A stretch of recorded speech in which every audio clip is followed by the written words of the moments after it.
مفتی سلطان کے بیانات کے لیے مفتی سلطان آفیشل کو سبسکرائب کریں۔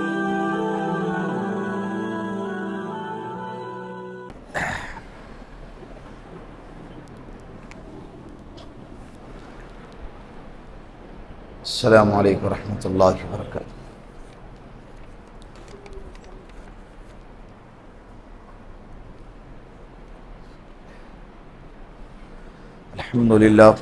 الحمد للہ نحمده ونستعینه ونستغفره ونؤمن به ونتوکل علیہ ونعوذ باللہ من شرور انفسنا ومن سیئات اعمالنا من يهده الله فلا مضل له ومن يضلل فلا هادي له ونشهد ان لا اله الا الله وحده لا شريك له ونشهد ان سيدنا وسندنا وحبيبنا ومولانا محمدا عبده ورسوله اما بعد فقد قال الله تبارك وتعالى في القرآن المجيد والفرقان الحميد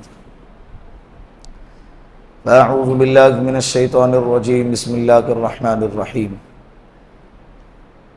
ما سلككم في سقر قالوا لم نكن من المصلين ولم نكن نطعم المسكين صدق الله المولانا العظيم وصدق رسوله النبي الكريم ونحن على ذلك من الشاهدين والشاكرين والحمد لله رب العالمين۔ درود پاک پڑھ لے ایک مرتبہ۔ اللہم صلی علی محمد فی اول کلامنا، اللہم صلی علی محمد فی اوسط کلامنا، اللہم صلی علی محمد فی آخر کلامنا۔ اللہ کا شکر ادا کرتے ہیں کہ اللہ رب العزت نے رمضان المبارک کا دوسرا جمعہ ہمیں عطا فرمایا۔ رمضان کی گھڑیاں، قیمتی لمحات بہت تیزی کے ساتھ آگے بڑھ رہے ہیں۔ میری آپ سے گزارش ہے کہ ان لمحات کی قدر کریں۔ پتہ نہیں ہماری زندگی میں آئندہ رمضان آئے نہ آئے، اللہ نے یہ لمحات ہم کو عطا فرمائے، اس کی قدر کریں۔ گناہوں سے اپنے آپ کو بچائے، برائیوں سے اپنے آپ کو بچائے، سستی کاہلی غفلت ناقدری سے اپنے آپ کو بچائے، غیبت سے، جھوٹ سے، چغل سے، دھوکہ دینے سے، کسی کو تکلیف دینے سے اپنے آپ کو بچائے۔ یہ تو زندگی بھر کا معمول ہونا چاہیے، لیکن رمضان المبارک کے اندر خاص طور پہ اس کا زیادہ اہتمام ہونا چاہیے۔ ابھی آج غیروں کا تہوار ہے۔ الحمدللہ ہمارا ملک پہلے زمانے سے ملی جلی تہذیب کے نام سے جانا جاتا تھا، اور الحمدللہ آج بھی ہے۔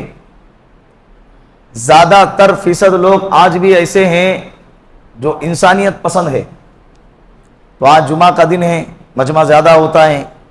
اگر سامنے والوں کی طرف سے اشتعال انگیزی چیزیں سامنے آتی ہیں تو میری آپ لوگوں سے گزارش ہے کہ صبر کا دامن تھامے رکھیں، اس لیے کہ آج سب سے پہلے تو جمعہ ہے، اور دوسرے نمبر پہ رمضان کا مہینہ ہے، اور تیسرے نمبر پہ ہمارا روزہ ہے۔ ہمارا کیا ہے؟ صبر کریں۔ ہمارے پاس سب سے مضبوط ہتھیار کیا ہے؟ صبر کا۔ ان کے خوشی کا دن ہے، انہیں منانے دیں۔ آپ دخل اندازی بھی نہ کریں، اگر کوئی آپ کو چھیڑ چھاڑ کرتا ہے تو صبر سے کام لے۔ بات سمجھ میں آئی؟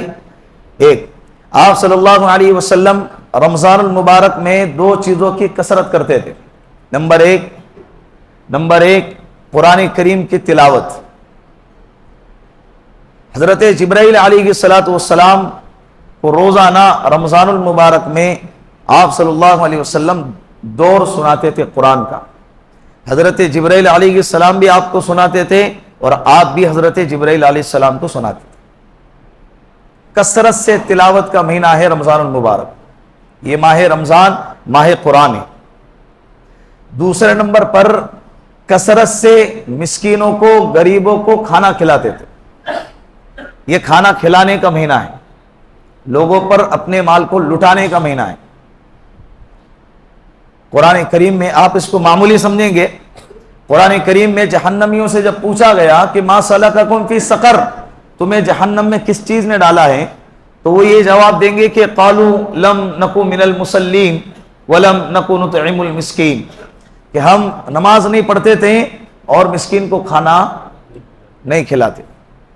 یہ معمولی چیز نہیں ہے۔ تو رمضان کے مہینے میں اس کی کثرت کرنی چاہیے۔ ٹھیک ہے، یہ دو باتیں۔ گزشتہ جمعہ زکوٰۃ کے فضائل پر آپ کے سامنے گفتگو ہوگی۔ وقت تھوڑا ہے، مسائل بہت زیادہ ہیں، میں اپنے اصل پوائنٹ پہ آتا ہوں۔ گزشتہ جمعہ آپ کے سامنے زکوٰۃ کے مسائل پر گفتگو ہوئی تھی، فضائل پر، اور یہ کہا تھا کہ انشاءاللہ یہ جمعہ کو زکوٰۃ کے مسائل پر گفتگو ہوگی۔ زکوٰۃ کے بے انتہا مسائل ہے، سارے مسائل کو تھوڑے سے وقت میں آپ کے سامنے بیان کرنا ممکن نہیں ہے، اسی لیے جو ضروری مسائل ہیں جن کا واسطہ ہمارے ساتھ میں پڑتا ہے، میں وہ مسائل کو آپ کے سامنے رکھوں گا، آپ اس کو توجہ سے سنیں اور عمل کی نیت سے سنیں اور دوسروں تک پہنچانے کی نیت سے سنیں، انشاءاللہ کریں گے نا انشاءاللہ۔ نمبر 1، زکوٰۃ کن لوگوں پر فرض ہے؟ آزاد ہونا چاہیے، ابھی تو غلامی کا زمانہ رہا نہیں، مسلمان ہونا چاہیے، مسلمان پہ زکوٰۃ فرض ہے، بالغ ہونا چاہیے، مالدار، ماں باپ مر گئے، سارا مال بچے کے وراثت میں آیا اور بچہ ابھی نابالغ ہے تو اس کے ذمے زکوٰۃ نہیں ہے، بالغ ہونا ضروری ہے، عاقل ہونا چاہیے، سمجھدار ہو، مالدار تو ہے لیکن پاگل ہے، مجنون ہے، عقل سے نابلد ہے، تو ایسے بچے پر بھی، ایسے انسان پر بھی زکوٰۃ نہیں ہے۔ دوسرے نمبر پہ زکوٰۃ کے وجوب کے کیا شرائط ہے؟ یہ نہیں کہ کوئی بھی مال آ گیا، 1.5 لاکھ کا فریج گھر میں لے کر آ گئے تو زکوٰۃ واجب ہو گئی، نہیں، زکوٰۃ کے شرائط وہ جاننا ضروری ہے۔ نمبر 1، مال نصاب، مال نصاب کے بقدر ہو، تمہارے پاس جو تجارت کا مال ہے، تمہارے پاس کیش کی رقم ہے، تمہارے پاس سونا ہے، تمہارے پاس چاندی ہے، یہ ایک نصاب باندھا ہے شریعت نے، ایک ٹارگیٹ دیا ہے کہ اگر تمہارے پاس سونا ہے 7.5 تولہ، تمہارے پاس چاندی ہے 52.5 تولہ، تمہارے پاس کیش ہے، اتنا کیش ہے کہ جس سے تم 52.5 تولہ چاندی خرید سکتے ہیں، تو تم پر کیا ہے؟ زکوٰۃ ہے۔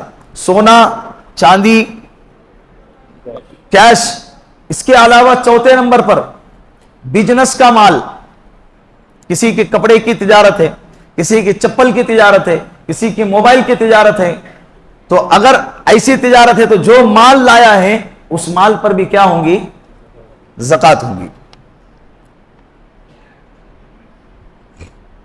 اور نصاب قرض سے خالی ہو، نصاب کیا ہو؟ ایک بندے کے پاس 1.5 لاکھ روپے ہے، ابھی زکوٰۃ تو واجب ہو گئی اس پہ، اس لیے کہ 1.5 لاکھ میں 52.5 تولہ چاندی آتی ہے، لیکن اس پر قرضہ 2 لاکھ روپے کا چڑھا ہوا ہے، تو گویا کہ 1.5 لاکھ اور 2 لاکھ کا قرضہ سب برابر ہو رہے ہیں، اس پر زکوٰۃ نہیں ہے۔ نصاب تو ہے 1.5 لاکھ، لیکن یہ قرض سے خالی نہیں ہے، اس کے اوپر آلریڈی قرضہ چڑھا ہوا ہے، تو نصاب بھی ہونا چاہیے اور قرض سے خالی ہونا چاہیے۔ اسی طرح مال نامی ہو، کیا ہو؟ مال نامی، بڑھنے والا مال، بڑھنے والا مال کیا ہوتا ہے؟ تجارت والا مال، گھر میں فریج لائے، کولر لائے، اے سی لے کر آئے، اس سے مال کی قیمت بڑھتی نہیں ہے بلکہ کیا ہوتی ہے؟ گھٹ جاتی ہے۔ تجارت کا مال، وہی فریج لے کر آئے، ایک بندہ فریج کا کاروبار کر رہا ہے، چاہے نیا ہو یا چاہے سیکنڈ ہینڈ ہو، کاروبار کر رہا ہے، تو اس کا وہ مال اس کو کیا کر دیتا ہے؟ اس کو بڑھا کے دیتا ہے، تو مال نامی بڑھنے والا مال ہونا چاہیے، تو اس پر زکوٰۃ ہے۔ اسی طرح نصاب ضرورت اصلیہ سے زائد ہو، سونا ہے، چاندی ہے، کیش رقم ہے، تجارت کا مال ہے، اس کے علاوہ بھی اور مال ہے، حضرت نے 3 لاکھ روپے کی بائک لے لی، تو یہ بائک بھلے قیمتی ہے، کار بھلے 10 لاکھ روپے کی قیمتی ہے، اس کے گھڑی 1 لاکھ روپے کی ہے، موبائل 2 لاکھ روپے کا ہے، بھلے قیمتی ہے، لیکن یہ ضرورت اصلیہ میں داخل ہے۔ یہ کس میں داخل ہے؟ ضرورت اصلیہ میں، اس پر زکوٰۃ نہیں آئیں گی۔ تیسرے نمبر پہ زکوٰۃ کی ادائیگی کب واجب ہوں گی؟ سال کے گزرنے کے بعد۔ کب؟ سال کے گزرنے کے بعد۔ محرم الحرام میں آپ مالدار ہو گئے، تو جیسے ہی مالدار ہو گئے آپ زکوٰۃ آپ پر واجب ہو گئی۔ دینا کب ہے؟ دینا سال کے گزرنے کے بعد۔ جیسے مثال کے طور پر 11 بجے صبح میں ایک بچہ بالغ ہو گیا، اب نماز اس پہ کیا ہو گئی؟ فرض ہو گئی، لیکن پڑھے گا کب؟ جب ظہر کا ٹائم داخل ہوگا۔ یہ نہیں کہ میں 11 بجے بالغ ہوا تو 11 بجے حضرت ظہر کی نماز پڑھ رہے ہیں، اس کے وجوب کا، اس کے اوپر نماز فرض ہو گئی، لیکن ادا کب کریں گا؟ جب وہ ظہر کا وقت داخل ہوگا۔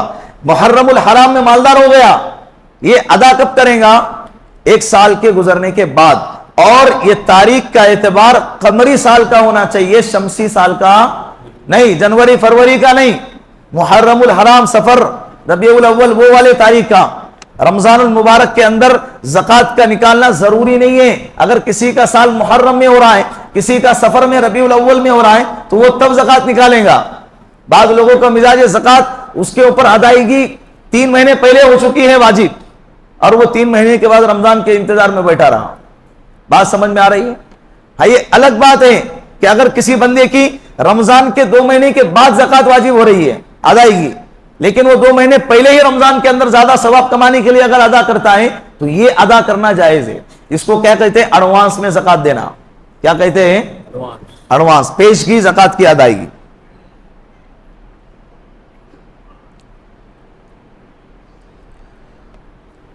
اضافی شدہ رقم نصاب میں شامل ہوں گی۔ بعض لوگ ہوتا ہے نا سیونگ 3-4 لاکھ روپے ہیں، اب سال کے 7-8 مہینے تک وہی 3-4 لاکھ روپے تھے، لیکن بیچ میں کیا ہو گیا؟ اچانک 3 لاکھ اور ایڈ ہو گئے، 4 تولہ سونا تھا، 2 تولہ سونا اور ایڈ ہو گیا، تو جو ایڈ ہوا ہے ایکسٹرا جو آیا ہے اس کا کیا کریں گے؟ اس کو بھی پہلے والے مال کے ساتھ ملا کے کل مال کی زکوٰۃ ادا کی جائیں گی۔ بات سمجھ میں آ رہی ہے؟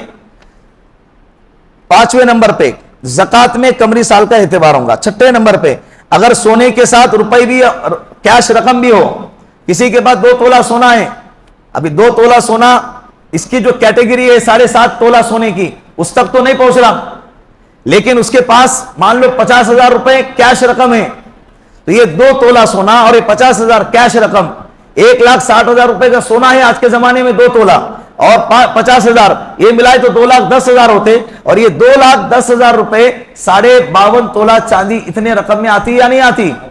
آتی ہے، تو اس پر بھی کیا ہوں گی؟ زکوٰۃ واجب ہو جائے گی۔ 7ویں نمبر پہ تجارت کی نیت سے خرید کر ذاتی استعمال میں لے آنا۔ ایک بندے نے ایک بائک لیا تجارت کی نیت سے، ایک مکان لے لیا تجارت کی نیت سے، موبائل لے لیا تجارت کی نیت سے۔ ابھی آج کل موبائل کو بھی اس لیے بولنا پڑتا ہے کہ پہلے 10-15 ہزار میں کام ختم ہو جاتا تھا، اب 70,000 80,000 لاکھ 1.5 لاکھ روپے سے کراس کر چکا ہے موبائل کی قیمت۔ تو موبائل لیا ہے تجارت کی نیت سے، گھر لیا تجارت کی نیت سے، لیکن بعد میں نیت بدل گئی کہ بھائی یہ میں اس میں رہنا شروع کر دیتا ہوں، مجھے ضرورت ہے، یہ مجھے چیز اچھی لگی، میں ہی استعمال کر لیتا ہوں، نیت بدل گئی، زکوٰۃ ساقط ہو گئی۔ زکوٰۃ کیا ہو گئی؟ اب آپ کے اس موبائل پہ، اس مکان پہ، اس پلاٹ پہ زکوٰۃ نہیں رہیں گی۔ نمبر 8 خریدتے وقت پختہ ارادہ نہ تھا تجارت کا۔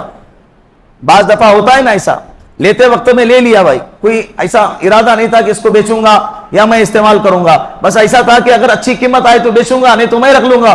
اگر ایسا ڈالم ڈول والا ارادہ ہے، نیت پختہ نہیں ہے، تو ایسے مال پر بھی زکوٰۃ نہیں ہے، ایسے مال پر بھی بولو زکوٰۃ نہیں ہے۔ حج کے لیے نمبر 9 حج کے لیے رکھے ہوئے روپیوں پر زکوٰۃ۔ بعض لوگ ہوتے ہیں نا حج کے لیے جمع کرتے ہیں رقم، فیملی ہے 3-4 لوگ ہیں، ایک کا 3.5 لاکھ خرچہ آ رہا ہے، تو 3 لوگوں کا کتنا ہو گیا؟ 10.5 لاکھ روپے ہو گیا۔ تو ابھی یہ جمع کر کے رکھا ہوا ہے، ابھی کمیٹی میں جمع نہیں کیا ہے، تمہارے پاس ہے، تو یہ پورے کے پورے، اور اس پر سال گزر گیا تو یہ 10.5 لاکھ پہ آپ کو زکوٰۃ دینا ہے۔ اب قسطیں بھرنے کا ٹائم شروع ہو گیا، کسی نے ایک قسط بھر دی، مان لو 10.5 لاکھ میں سے 4 لاکھ بھر دیے، بچے کتنے؟ 6.5 لاکھ بچے ہیں، اور اس بیچ تمہارے زکوٰۃ کی ادائیگی کا وقت آ گیا، اب آپ کو 6.5 لاکھ روپے پہ زکوٰۃ دینا ہے۔ کتنے لاکھ پہ؟ 6.5 لاکھ پہ زکوٰۃ دینا ہے۔ نمبر 10 تجارتی پلاٹوں اور فلیٹوں پر زکوٰۃ۔ اگر کوئی بندہ کاروباری زمینوں کا کر رہا ہے، یا کاروبار تو نہیں کرتا ہے لیکن زمین خرید لیا بیچنے کی نیت سے، پیسہ پڑا ہوا تھا اور سامنے ایک ڈیل آئی ہے، اس کو لے کے رکھ لیا تاکہ اس کو آگے بیچوں گا، تو ایسے پلاٹ پہ، ایسے فلیٹ پر زکوٰۃ دینی ہے۔ بات سمجھ میں آ رہی؟ 30 لاکھ روپے کی زمین ہے، آپ نے تجارت کے نیت سے خریدی، تو وہ زمین مال تجارت میں داخل ہو گئی۔ کس میں داخل ہو گئی؟ مال تجارت میں، کیونکہ اب وہ زمین آپ کو بڑھا کے رقم دیں گی، اب وہ چاہے گھٹا کے دے، کیونکہ اب وہ تجارت کا مال ہو گیا، اور تجارت کی صفت یہ ہوتی ہے یا تو نفع ہوگا یا تو نقصان ہوگا۔ نمبر 11 خریدے ہوئے شیئرز پر زکوٰۃ۔ ابھی آج کل آن لائن کا زیادہ سلسلہ ہے, شیئرز وغیرہ خریدنے کا زیادہ سلسلہ ہے, تو جو شیئرز خریدے ہوئے ہیں اور اس کی آج کے زمانے میں جو ویلیو چل رہی ہے, اس ویلیو کے اعتبار سے اس شیئرز پر بھی زکات آئیں گی. 5 لاکھ 10 لاکھ کے شیئرز خرید کے رکھے ہوئے ہیں تو اس پر بھی کیا آئیں گی, زکات آپ کو دینا ہے. نمبر 12, انشورنس میں جمع شدہ رقم پر زکات. انشورنس بہت قسم کے ہوتے ہیں, گاڑی کا انشورنس ہوتا ہے, ہیلتھ انشورنس ہوتا ہے, لائف انشورنس ہوتا ہے. تو لائف انشورنس کے علاوہ جتنے بھی انشورنس ہیں اس کی رقم کا ملنا یقینی نہیں ہوتا ہے. ایکسیڈنٹ نہیں ہو گیا, وقت مدت پوری ہو گئی تو کہاں سے رقم ملیں گی, تو اس کی رقم کا ملنا یقینی نہیں ہوتا ہے, تو ویسے انشورنس پہ زکات نہیں آئیں گی. لائف انشورنس میں رقم کا ملنا یقینی ہوتا ہے, تو اس میں جتنی رقم ہماری جمع کی گئی ہے کمپنی میں اتنی ہی رقم پر زکات آئیں گی. باقی کا ایکسٹرا, مان لو 5 لاکھ جمع کیے تھے اور 10 لاکھ آپ کو مل گئے, تو 5 لاکھ آپ کی ہے, اوپر کے 5 لاکھ حرام ہے اور مال حرام پر زکات نہیں ہوتی ہے. نمبر 13, فکس ڈپازٹ پر زکات. Number 13, fix deposit. بہت سارے لوگ ڈپازٹ کر کے رکھ دیتے ہیں تو اس پر بھی زکات آئیں گی. اس کے ساتھ میں انٹرسٹ لگ کر جو رقم آئیں گی اس رقم پہ زکات نہیں ہے, اس لیے کہ وہ ہمارا مال حرام ہمارا ہوتا ہی نہیں, ہماری ملکیت میں آتا ہی نہیں, اس پہ زکات نہیں آئیں گی. نمبر 14, شادی کے لیے رکھے ہوئے زیورات پہ زکات. بعض لوگ ہوتے ہیں نا اپنے لڑکیوں کے لیے, لڑکوں کے لیے, شادی 3 سال کے بعد شادی ہے لیکن ابھی سے پیسے جمع کرنا شروع کر دیا, تو یہ جو جمع شدہ رقم ہے شادی کے لیے اس پر بھی زکات آئیں گی. آزاد نہیں ہے, جتنی بھی رقم جمع کی گئی ہے اس ساری رقم کو آپ کو کیا کرنا ہے, زکات نکالنا ہے. ہر سال زکات نکالنا ہے, ایک دفعہ نہیں.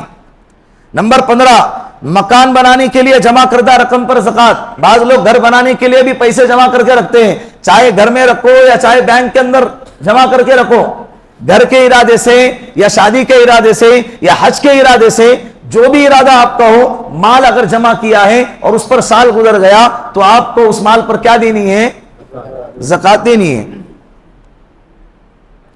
نمبر 16, دکان یا مکان کے کرائے میں ڈپازٹ کی رقم پر زکات کا مسئلہ. کئی دفعہ ایسا ہوتا ہے دکان لے لیا کرائے پہ لیکن ڈپازٹ میں 5 لاکھ روپے دے دیے, ہوتا ہے نا ایسا. تب یہ 5 لاکھ کی رقم کون, دکان کا مالک ادا کرے گا یا دکان کا کرایہ دار ادا کرے گا؟ تو اس کے اندر مسئلہ یہ ہے کہ مالک تو اس لیے ادا نہیں کرے گا, مالک تو اس لیے ادا نہیں کرے گا اگر یہ سمجھا جائے کہ یہ مال مالک کے پاس گروی رکھا ہوا ہے. کیا رکھا ہوا ہے؟ مکان کے مالک کے پاس, دکان کے مالک کے پاس یہ 5 لاکھ روپے گروی رکھی ہوئی ہے, تو پھر اس کا حکم امانت میں آئے گا کہ وہ مکان یا دکان کا مالک اس 5 لاکھ کو خرچ نہیں کر سکتا. لیکن سوسائٹی اور ہمارے معاشرے میں ایسا ہوتا نہیں ہے. مکان کا مالک 5 لاکھ روپے لے کے رکھے گا نہیں, وہ استعمال کرے گا, تو ظاہر سی بات ہے جب وہ استعمال کریں گا تو گویا کہ اس کا حکم امانت کا نہیں ہوا, اب اس کا حکم قرض کا ہو گیا. کس کا ہوا؟ تو یہ مکان کے مالک کو کرایہ دار نے, دکان کے مالک کو کرایہ دار نے 5 لاکھ روپے یہ سمجھا جائے گا کہ گروی نہیں رکھی ہے بلکہ کیا دیا ہے, قرض دیا ہے. اور جو رقم قرض دی جاتی ہے کسی کو تو جس کی جو رقم ہوتی ہے اس پر زکات آتی ہے, جس کی جو رقم ہوتی ہے. اب اس میں ایک اور مسئلہ سمجھو, اگر ایگریمنٹ 11 مہینے کا ہے, بعض دفعہ ایگریمنٹ کی مدت الگ الگ ہوتی ہے, اگر 5 سال کا ایگریمنٹ ہے تو مسئلہ الگ ہے, اگر 1 سال کا ایگریمنٹ ہے مدت اگر کم ہے تو اس کا مسئلہ الگ ہے. 11 مہینے کا 1 سال کی اگر مدت کا ایگریمنٹ باندھا ہوا ہے تو اس پر آپ کو زکات دینا ہے, 5 سال کا اگر ایگریمنٹ باندھا ہے تو اس پر آپ کو زکات نہیں دینا ہے. یہ مسئلہ سمجھ لینا چاہیے. نمبر 17, طویل المیعاد قرضے مانے زکات ہے یا نہیں. لانگ ٹائم, جیسے لون 30 لاکھ کا حضرت نے لون اٹھا لیا, ابھی 40 مہینے تک بھرتے رہنے والا ہے. کتنے مہینے تک؟ 40 مہینے تک. اب وہ کہیں گا کہ میرے پاس 10 لاکھ روپے تو ہے لیکن مجھ پر 30 لاکھ روپے کا لون چل رہا ہے اور یہ 40 مہینے تک چلنے والا ہے, تو حضرت 40 مہینے تک زکات ہی نہیں دیں گے. شریعت نے مسئلہ بتایا ہے, سن لینا. جو لمبے ٹائم والے زکات قرض ہوتے ہیں جیسے لون وغیرہ, تو اس میں یہ کیا جائے گا کہ ہر مہینے کتنے قسطیں بھرنا ہے. مان لو مثال کے طور پر ہر مہینے 20,000 روپے بھرتا ہے تو سال میں کتنے ہو گئے؟ 2,40,000 روپے. تو گویا کہ اس کے بعد 10 لاکھ روپے ہیں, تو یہ 2,40,000 روپے اس کے 10 لاکھ روپے میں سے کیا کیے جائیں گے؟ مائنس کیے جائیں گے, کٹ کیے جائیں گے, اور باقی جو رقم بچیں گی 7,60,000 روپے, اتنی رقم پہ زکات ادا کریں گے. بات سمجھ میں آئی؟ وہ پورے مان لو 30 لاکھ کا لون اٹھایا ہے تو 30 کے 30 لاکھ روپے مائنس نہیں ہوں گے. میں 30 لاکھ کا مجھ پہ قرضہ ہے, نہیں, وہ 30 لاکھ کا تجھ پہ قرضہ ہے, وہ لانگ ٹائم والا قرضہ ہے. تو سال بھر کے اندر 2,40,000 روپے تجھے قسطیں بھرنا ہے, وہ 2,40,000 روپے تیرے اصل مال میں سے کیا کر دیے جائیں گے؟ مائنس کر دیے جائیں گے. گزشتہ سال کی زکات کی رقم کیا کریں؟ کچھ لوگ ہوتے ہیں معلوم نہیں رہتا ہے, گزشتہ سال زکات ادا نہیں کی, اس کے گزشتہ سال ادا نہیں کی. جتنے بھی سال ادا نہیں کی ہے اتنے سالوں کی زکات کی رقم کاؤنٹ کر کے ادا کرنا ضروری ہے. یہ فرض ہے, نفل اور سنت اور مستحب والا مسئلہ نہیں ہے. یہ زکات جس طرح سے نماز فرض ہے, جس طرح سے روزہ فرض ہے, حج فرض ہے, اسی طرح زکات بھی کیا ہے؟ اسلام کے ارکان میں سے ایک رکن ہے, اسلام کی بنیادوں میں سے ایک بنیاد ہے. کیا؟ زکات. کیا عورت پر اپنے مہر کی زکات واجب ہے؟ بعض عورتوں کو مہر میں سونا ملتا ہے. سونا مطلب وہ گولڈ, 3 تولہ سونا, 4 تولہ سونا, 5 تولہ سونا ملا. تو جب تک عورت کا اس مہر پہ قبضہ نہیں ہوتا ہے, شادی طے ہو گئی جنوری میں اور نکاح ہو رہا ہے دسمبر میں, اور اس عورت کے نام پہ جنوری کے اندر 4 تولہ سونا لے کے رکھ دیے اور اس کو بول دیے بہو تیرے لیے ہم نے 4 تولہ سونا لے کے رکھ دیے, تو اب اس پہ زکات نہیں ہے, کیونکہ اس کا اب تک اس پر قبضہ نہیں ہوا, نکاح ہی نہیں ہوا. جب تک نکاح نہیں ہوگا اور جب تک اس کے ہاتھ میں وہ سونا نہیں جائے گا, اس وقت تک اس پر زکات نہیں آئیں گی, وہ عورت زکات نہیں دیں گی. اور جب وہ سونا اس کے گولڈ اس کے ہاتھ میں آئے گا, اس کے بعد سے 1 سال گزرنے کے بعد اس پر کیا آئیں گی؟ زکات آئیں گی. یہ بات سمجھ لینا. نمبر 20, جس قرض کے وصول کی امید نہ ہو اس کی زکات کا کیا حکم ہے؟ 2 طرح کے قرض ہوتے ہیں. ایک قرض جس کے آنے کی امید ہے, شریف انسان کو دیا آپ نے, اور ایک قرض جس کے آنے کی حضرت لیے اور بھاگ گئے, غائب ہو گئے مارکیٹ سے, یا غائب تو نہیں ہو گئے لیکن مکر گئے. کب دیا تھا بھائی تو نے؟ لکھاوٹ نہیں ہے, کوئی گواہ نہیں ہے, کوئی ایگریمنٹ نہیں ہے, سامنے والا یہ کہہ رہا ہے کہ بھائی کب دیا تھا تو نے, مجھے یاد نہیں ہے. وہ دینے سے سرے سے انکار کر رہا ہے یا دینے سے منع کر رہا ہے, جا نہیں دیتا. کیا کرتا ہے بول, ہے تو نے دیا ہے لیکن میں تجھے نہیں دوں گا. تو یہ اگر شکلیں ہیں جہاں سے آنے کی امید ہی نہیں ہے تو ایسے قرض پر زکات نہیں ہے. لیکن جہاں سے آنے کی امید ہے, بھائی بعد میں چاہے وہ 10 سال کے بعد دے لیکن یقین ہے کہ وہ دے گا, تو ایسے قرض پر زکات ہے.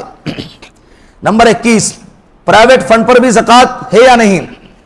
بعض دفعہ ایسا ہوتا ہے, کمپنی 2 طرح کے فنڈ ہوتے ہیں. کمپنی ملازم کے, امپلائی کے مرضی کے بغیر اس کی تنخواہ میں سے رقم کاٹ کے جمع کر دیتے ہیں, ایسا ہوتا ہے. ایک ملازم اور امپلائی کے مرضی سے اس کے پیمنٹ کا کچھ حصہ فنڈ کے اندر جمع کر دیا جاتا ہے. جو حصہ مرضی والا ہے اس پر زکات ہے, جو حصہ مجبوری والا ہے اس پہ زکات نہیں ہے. آسان کر کے آسان الفاظ میں آپ کو سمجھا رہا ہوں. نمبر 22, پیشگی زکات ادا کرنا. پہلے کہا میں نے ایڈوانس میں زکات دے دینا. 5 سال کی زکات ایک ساتھ میں حضرت نے کیا کر دی ہے, ضرورت سامنے اتنی تھی کہ اب میری زکات مان لو 50,000 نکلتی ہے, تو میں 5 سال کا کاؤنٹ کروں گا تو کتنا ہو گیا؟ 2.5 لاکھ. میرے سامنے ضرورت 2.5 لاکھ روپے کی ہے, پیشن ہے یا کسی کا ضروری مسئلہ ہے, اس کو 2.5 لاکھ کی ضرورت تھی, میری زکات تو 50,000 کی نکلتی ہے. حضرت نے کیا کیا, 5 سال کی کاؤنٹ کر کے دے دیا. یہ ادا کرنا بھی جائز ہے, جائز ہے. لیکن اس سال تم پہ 50,000 کی زکات تھی, آئندہ سال 70,000 کی ہوں گی, تو تم نے 50,000 کی ادا کر چکے تھے, 20,000 کے آپ کو پھر سے کیا کرنا ہے, ادا کرنا ہے. یہ بات یاد رکھے. نمبر 23, گروی رکھی ہوئی چیز پر زکات کا حکم. سونا گروی رکھتے ہیں, پیسہ لیتے ہیں, کاغذات پراپرٹی کے گروی رکھتے ہیں, قرضہ لیتے ہیں, کوئی چیز لے لیتے ہیں, تو وہ جو گروی رکھی ہوئی چیز ہے اس پر کیا حکم ہے زکات کا؟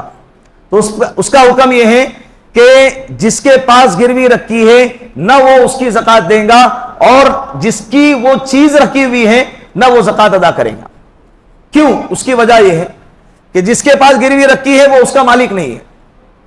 جس کے پاس رکھی ہے، میرے پاس کسی نے 5 تولہ سونا رکھ دیا گروی اور میرے پاس سے پیسہ لے لیا، تو جو سونا رکھا ہوا ہے اس کا میں مالک نہیں ہے. میں نے تو گارنٹی کے لیے رکھا ہوا ہے کہ بھائی کل کے کو یہ ڈبا دے تو میں اس کو بیچ کر اپنی رقم وصول کر لوں گا، تو میں اس کا مالک نہیں ہوں، اس لیے مجھ پر زکات نہیں ہے. جس نے رکھی ہے اس کے پاس اس سونے کا یا اس کی جو چیز ہے اس کا قبضہ نہیں ہے. کیا نہیں ہے؟ قبضہ نہیں ہے.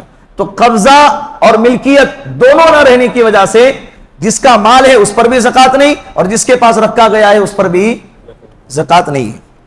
نمبر 24، مال حرام میں زکات نہیں ہے. سود کا مال ہے، 2 نمبر کا مال ہے، شراب کا مال ہے، ایسے مال پر بھی زکات، کیونکہ مال حرام لوٹ کا مال ہے یا ملا ہوا مال ہے، لکتے کا مال ہے. راستے میں گرا ہوا تھا، اچانک ایسے 500 کے 2-3 بنڈل مل گئے، حضرت نے اٹھا کے گھر پہ لے کر آ گئے، تو اس پہ زکات. ابھی وہ آ کر گننے لگا کہ بھائی 2 لاکھ روپے مل گئے. اب 2 لاکھ پہ کتنی زکات آتی ہے؟ 1 لاکھ پہ 2,500، 2 لاکھ پہ، اور راستے سے گرے ہوئے 2 لاکھ اٹھا کے گھر پہ لایا اور اس کے اوپر زکات کی رقم کو کاؤنٹ کر رہا ہے کہ 2 لاکھ پہ 5,000 روپے زکات نکلتی ہے. تو ایسا یہ بھائی یہ تیری رقم نہیں ہے تو جس کو زکات نکال رہا ہے، اور 5,000 روپے زکات نکال کر، یا بعض لوگ یہ بھی رہتے ہیں رقم ملی ہوئی ہے تو 10-20 ہزار روپے صدقہ نکالو، باقی کی رقم کیا ہو گئی؟ پاک ہو گئی اور اپنی ہو گئی. ایسا نہیں ہے بھائی، جس کی رقم ہے اس تک پہنچانا، مالک تک مال کو پہنچانا یہ ضروری ہے، اٹھانا نہیں چاہیے. اگر اٹھا لیے تو اس کے مال تک پہنچانا یہ آپ پر ذمہ اور لازم ہے. تو مال حرام پر زکات نہیں ہے. نمبر 25، زکات خوش دلی سے دی جائے. زکات کیسے دی جائے؟ خوش دلی سے. یہ قیامت کی علامات میں سے ہے کہ زکات کو بوجھ سمجھ کے دیا جانے لگے. اللہ کے رسول نے فرمایا نا، اذا کان المغنم دولا والامانۃ مغنما والزکات مغرما. 15 خصلتیں جب میری امت میں پائی جائیں گی سمجھ جاؤ قیامت قریب ہے اور فتنے تیزی کے ساتھ امت پر آئیں گے. اس میں سے ایک زکات کو ٹیکس سمجھ کے، بوجھ سمجھ کے دینا. ارے یار 1 لاکھ روپے دینا پڑ رہا ہے، بھائی یہ جو دینا پڑ رہا ہے نا اس میں تمہارا ہی فائدہ ہے دنیاوی اعتبار سے. باقی مال کی اللہ حفاظت کر رہے، باقی مال میں اللہ اضافہ کر رہے، بڑھا رہے، برکت عطا فرما رہے، اور یہ مال کل قیامت کے دن انشاءاللہ مغفرت کا، نجات کا ذریعہ بنے گا. تو فائدہ ہمارا ہی ہے. فائدہ کس کا ہے؟ ہمارا ہی ہے. احسان نہ جتلائے زکات دے کے. ہر سال تیرے کو زکات دیتا نا، پھر بھی میرا کام نہیں کر رہا، فون نہیں اٹھا رہا، میرے دعوت میں نہیں آ رہا، میں بلائے تو نہیں آ رہا، میرے کام نہیں آ رہا. یہ کیا کر رہے ہیں حضرت؟ احسان جتلانے والے اللہ کو پسند نہیں ہے. سب سے خطرناک بات ہے. نمبر 27، زکات کے مستحق کون لوگ ہیں؟ فقیر. فقیر مال تو ہے لیکن اتنا مال نہیں ہے کہ جس سے نصاب کو پہنچے، یہ فقیر. مسکین مالی نہیں ہے، پورا یہ حضرت کلاش ہے. فقیر الگ ہے، مسکین الگ ہے، دونوں کو زکات دے سکتے ہیں. نمبر 3، اسلامی حکومت کے کارندے جو زکات وصول کرنے پر مامور رہتے ہیں انہیں بھی زکات دینا ہے. نمبر 4، ایسے غلام جو آزادی کے طالب ہو. ابھی زمانہ غلام کا نہیں ہے تو قیدیوں کا زمانہ ہے. کیس سے بچنا ہے، قید سے آزاد ہونا ہے، بغیر کسی جرم کے قید خانے میں ہے. ایسوں کی آزادی اور رہائی کے لیے زکات کی رقم استعمال کرنا جائز ہے. قرض دار حضرت قرض میں ڈوبے ہوئے ہیں، ان کو زکات دے سکتے ہیں، ان کے زکات قرض کی ادائیگی کے لیے. بات سمجھ میں آ رہی ہے؟ اسی طرح مجاہد فی سبیل اللہ، اللہ کے راستے میں جہاد کرنے والا. 7ویں نمبر پہ مسافر انسان اپنے مقام پہ چاہے کروڑ پتی ہو لیکن سفر کی حالت میں پورا خالی ہو گیا تو ایسے بندے کو زکات کی رقم دے سکتے ہیں. اور ایک بات یاد رکھے، زکات کی رقم اگر مستحق کو دے رہے تو اتنی زکات کی رقم نہ دے کہ جو نصاب کے وقت پہنچ جائے. اٹھا کے 3 لاکھ روپے ایک ہی بندے کو دے دیے، ابھی وہ 70,000 میں وہ خود کیا بن گیا؟ زکات دینے والا بن گیا، اور باقی کے 2,30,000 روپے تمہارے ایسے شخص کو دینے میں آ گئے جو زکات کا مستحق نہیں تھا. بات سمجھ میں آ رہی ہے؟ کہ بعض لوگ اعتراض کرتے ہیں کہ بھائی زکات کی رقم 5-10 ہزار روپے دیتے ہیں، پوری دے کر ایک کو ہی کیوں مالدار نہیں بناتے؟ مالدار اس لیے نہیں بناتے کہ مالدار بنے گا تو پھر مالدار کو زکات کیسے دیں گے؟ بات سمجھ میں؟ زکات لینے والے کو چاہیے کہ جتنی بھی ملی ہے اس سے یہ کوشش کریں کہ بھائی تجارت میں لگائے، بزنس میں لگائے، اور ایسے کام میں لگائے کہ جس سے آئندہ سال وہ خود زکات دینے والا بنے، زکات لینے والا نہ بنے. ایک اور مسئلہ، قریبی رشتہ دار کا حق سب سے زیادہ قریبی رشتہ داروں کا حق ہے، صرف شرط یہ ہے کہ ولادت، ولدیت اور زوجیت، یہ دو رشتے سامنے نہ ہو۔ ماں باپ، دادا دادی، نانا نانی، بیٹا بیٹی، پوتا پوتی، نواسا نواسی، یہ ولدیت ہے۔ زوجیت، میاں بیوی، یہ رشتوں کے علاوہ جو قریبی رشتہ دار ہے، ماموں ہے مستحق ہے، چاچا ہے مستحق ہے، خالو ہے مستحق ہے، اور پھوپھا ہے مستحق ہے، بھانجا بھانجی ہے مستحق ہے، بہن ہے بھائی ہے مستحق ہے، ایسے رشتہ دار کو زکات دینا جائز نہیں، بلکہ جائز کے ساتھ میں ڈبل ثواب ہے، ایک تو زکات کی ادائیگی کا اور دوسرا صلہ رحمی کا۔ غریب کی شادی میں زکات کے رقم دینا جائز نہیں ہے، میرے نظر میں تو بالکل جائز نہیں ہے، اس لیے کہ لڑکی کے باپ پر شریعت نے 1 روپے کا ڈھیلے کا خرچہ نہیں دیا ہے، تو پھر زکات کے رقم کیوں؟ اور بعض دفعہ چندہ اکٹھا کرتے ہیں، اتنا چندہ ہوتا ہے کہ وہ خود بندہ زکات دینے والا بن گیا، اور غیر شرعی رسومات کے اندر زکات کے رقم کو، چندہ اکٹھا کی ہوئی رقم کو کیا کر دیتے؟ لٹا دیتے ہیں۔ فقیر سمجھ کر زکات دے دی، بعد میں معلوم پڑا آیا حضرت کے پاس تو مرسڈیز ہے اور میں یہاں بائک پہ گھوم رہا، اور وہ کس میں گھوم رہا؟ زکات وہ مرسڈیز میں گھوم رہا ہے، اور میں کرائے کے مکان میں رہ رہا ہے، اور حضرت وہ بنگلے میں رہ رہے، بعد میں پتا چلا اس کے حلیہ دیکھ کر حضرت کو زکات دے دی، تو تمہاری زکات ادا ہو گئی۔ مسجد کو زکات دینا جائز نہیں ہے، لیکن فی سبیل اللہ اللہ کے نام پر زکات ادا کر سکتے ہیں، فی سبیل اللہ، صاف ستھرے نیت کے ساتھ۔ مرحومین کے نام سے زکات نہیں، مال دے سکتے ہیں مسجد کو، مرحومین کے نام سے مال دے سکتے ہیں، لیکن زکات کے رقم مسجد میں استعمال کرنا جائز نہیں ہے، یہ بات یاد رکھیں، زکات کے رقم مسجد میں دینا جائز نہیں ہے۔ اللہ رب العزت سے دعا ہے کہ یہ مسائل ہم کو سمجھ کر اس پر عمل کر دوسروں تک پہنچانے کی اللہ توفیق عطا فرمائے۔ وآخر دعوانا ان الحمدللہ رب العالمین۔ جن حضرات نے